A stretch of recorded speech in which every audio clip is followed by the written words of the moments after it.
tomorqa nima bu? Tomorqa bu daromad manbai. Birinchi o'rinda tomorqa bu oila ehtiyojlari uchun. Oilangizning ehtiyoji uchun siz tomorqangizni ishlatasiz.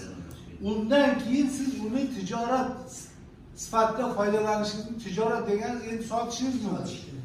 O'zingizdan qachon u ortib qolsa, ortgan narsani sotasiz, demak bu tijorat. Ana o'sha narsani foydalanishingiz kerak bo'ladi. Keyin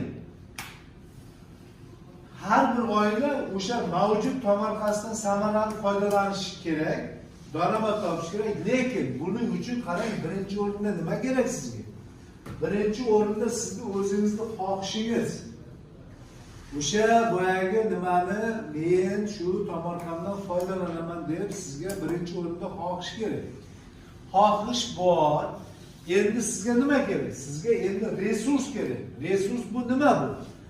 Resurs bu sizning boyagi yeringiz, tomorqangiz. Resurs o'sha tomorqa bo'ladi, resurs bo'ladi.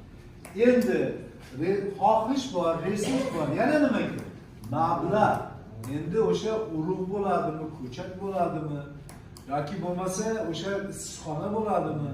O'sha narsani qurishga, urug'ni sotib olishga sizda mablag' bo'lishi kerak. Endi mablag' bor, barcha uchta narsa bo'ldimi? Endi nima kerak sizga?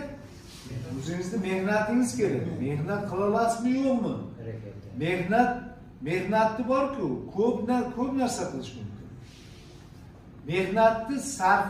Mehnatni bor-ku, ishchi kuchi shundayki, uni boyagi ketmonni urish bilan bor, bu mehnat qildim degani emas.